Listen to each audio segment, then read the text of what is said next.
Good afternoon to each of you. I got a little bit dusty running back from the Huey farm. Let me brush a little bit of this off.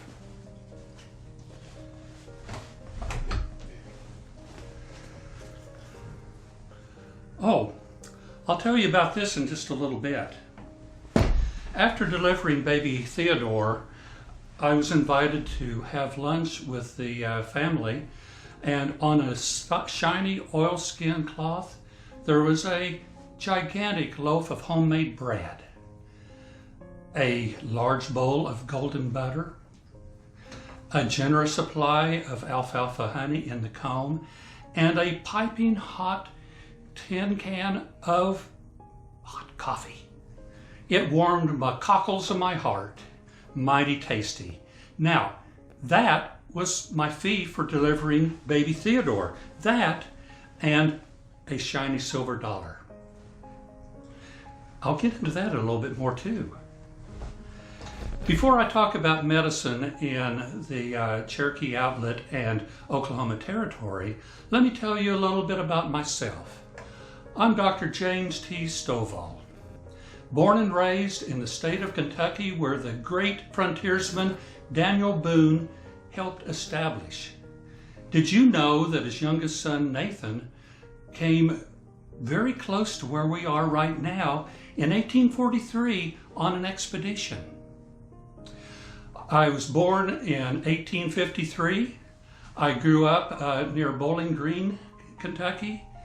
They tell me that Bowling Green was named after the park in New York City where patriots pulled down a statue of King George III, melted it down for the lead for bullets in the American Revolution. Imagine that.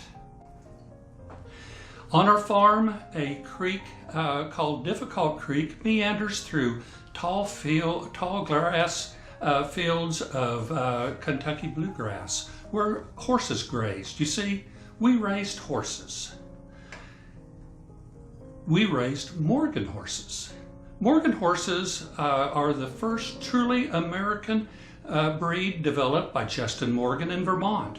My father had purchased some of these horses after the Civil War that carried Union soldiers and pulled the cannons. During the Civil War, he was a telegrapher, and he taught me the skill that served me well. I'd like to tell you a little bit about telegraphy because some of you may not even know what that is, and it may soon disappear. It's a way of sending messages on a telegraph, and a telegrapher is the person that sends the message. It's transmitted by sending little bursts of electricity along lines that go to another town, and the energy is from batteries that Thomas Edison helped develop. Each time the key is depressed, this sends an electrical burst. If you hold it down a little while, that's a dash. If you type it just quickly, that's a dot. And there's a whole alphabet with this. For instance, A is dot dash.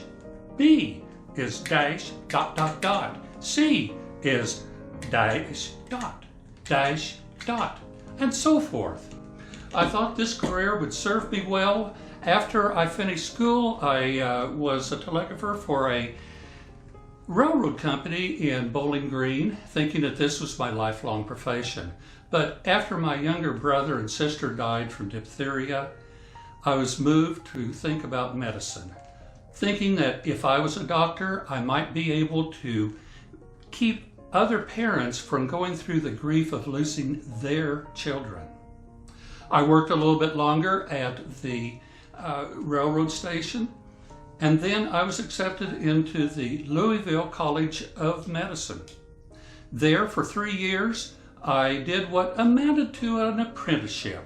I would follow a doctor as he saw patients. I would carry his bag. He would talk to me about the disease, and he asked me questions. We had a few classes, but I think I learned more from my medical books. After I completed medical college, I came back to Bowling Green, set up a practice above a haberdashery, a men's store, and thinking that I would have a successful practice. But that wasn't meant to be, because there were too many doctors already in Bowling Green, and it was at the beginning of a depression called the Panic of 1893. I read in the papers that President Grover Cleveland was going to open up additional lands in Oklahoma Territory for settlement, the Cherokee Outlet, over 6 million acres. Although my parents were hesitant about my decision, fearing that they would never see me again, I decided to start my new life. I took trains to St. Louis, Kansas City, and Wichita, Kansas, crossing the mighty Mississippi on a barge that held the entire train. Everything I owned was in a trunk, and I also had my horse Morgan and his saddle and bridle. Every once in a while the train would stop to get water for the steam engine, and I would feed and water Morgan and treat the bites that he got from the horses next to him. You see, he was in a cattle car with stalls for horses. When I reached Kansas City and then Wichita, I purchased a buggy and as many supplies as I could afford. When I reached Kiowa, Kansas, just 1 mile from the Cherokee Outlet border, I found that there were already too many people in town and not enough food or water. A tin cup of water cost 10 cents and food cost even more. Some people got tired of waiting and they left, much to the joy of the townspeople who were glad to see them go. And some people died. I remember one day a lad ran up to me telling me that his mother was sick. When I reached her, she had no pulse. She was dead from heat and dehydration. As I turned away, I worried about whether the same thing would befall the lad. A doctor in Kiowa asked me if I would just stay on with him, but I wanted my own practice. I stood in line and got a certificate that said that I was not a Sooner, and I got ready for the big day, September 16th. Now, I made a journal and I wrote down my thoughts of the day, and I'd like to share this with you.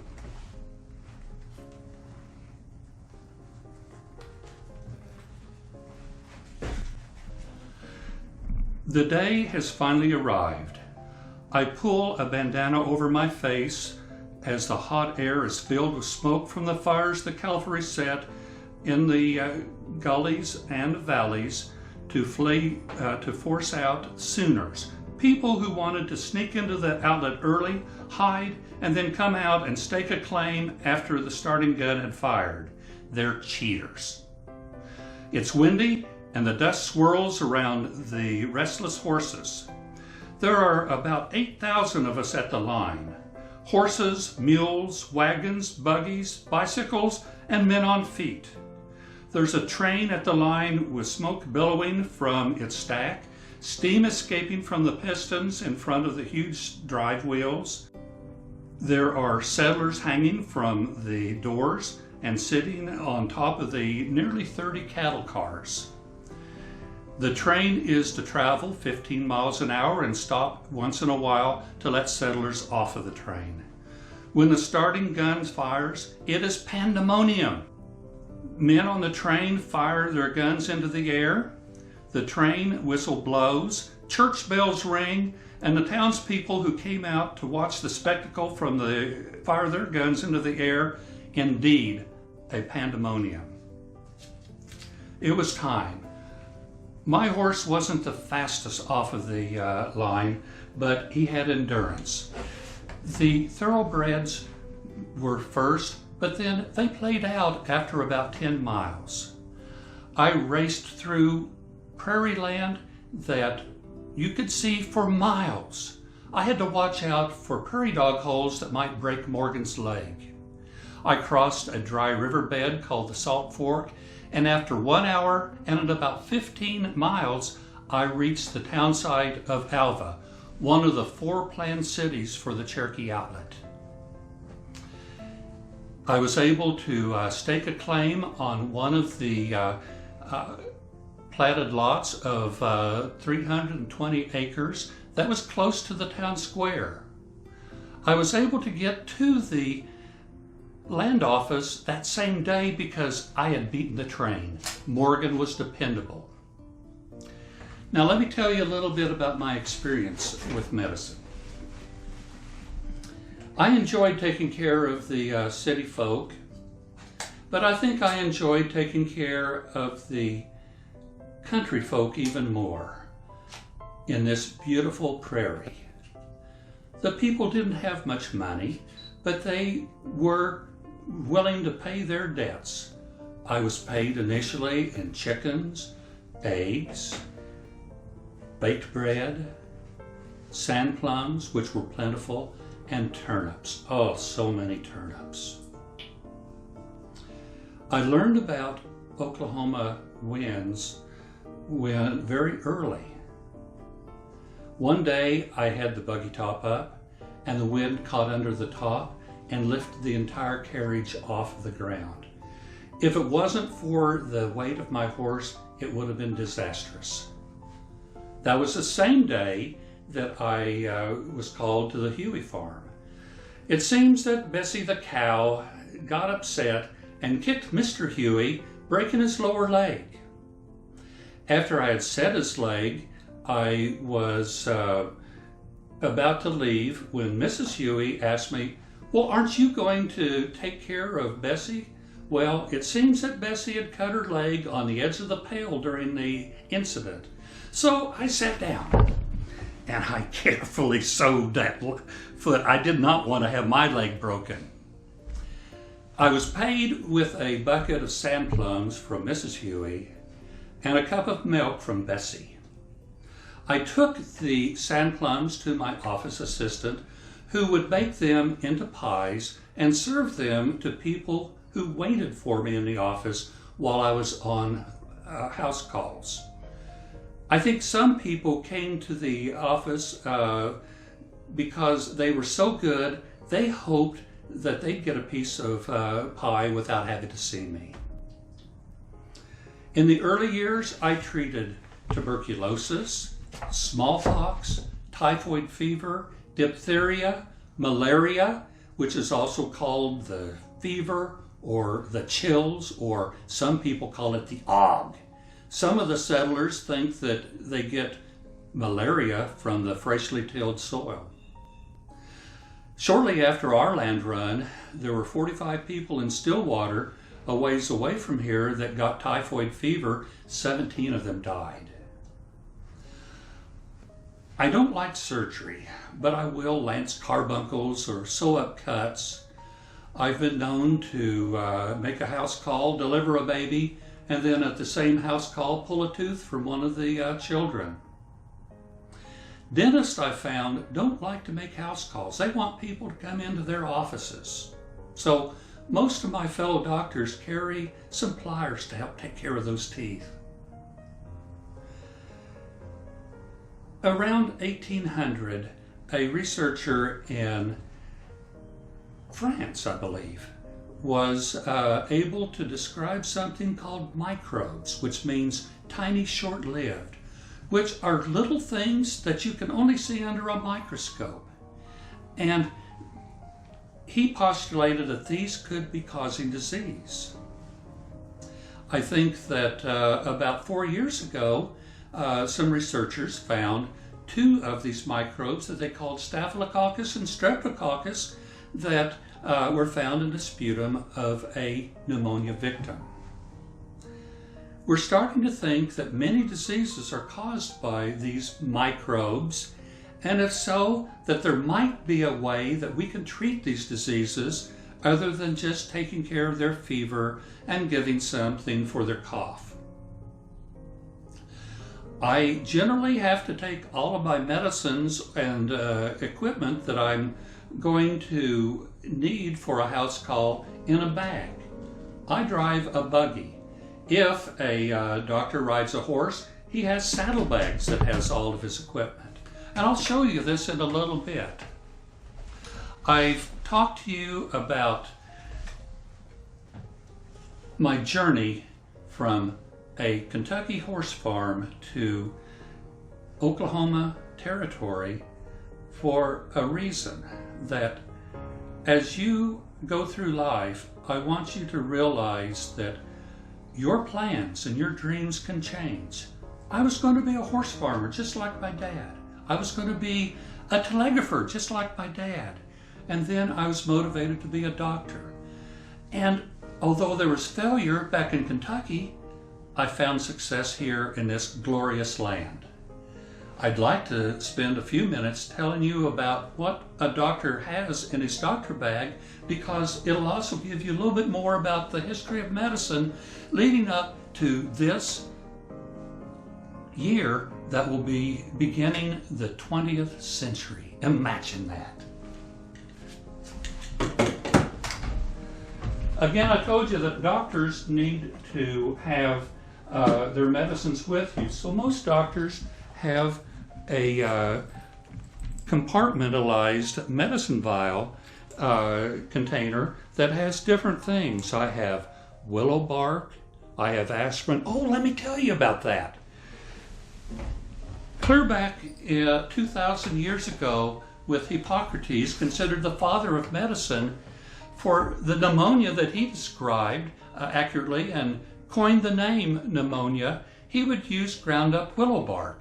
And our neighboring Indians have known about willow bark for a number of years. It has something called salicin in it, and just 2 years ago, a doctor in Germany called Bayer developed something that he called aspirin. And I have some here, but they are so expensive that I don't give these to patients very much. It has basically the salicin that the willow bark has. That's why I carry willow bark. Most medicines that we use today for digestive, respiratory, have opioids, morphine, codeine, and lots of alcohol. Back in the Civil War, doctors would give morphine by mouth to control pain.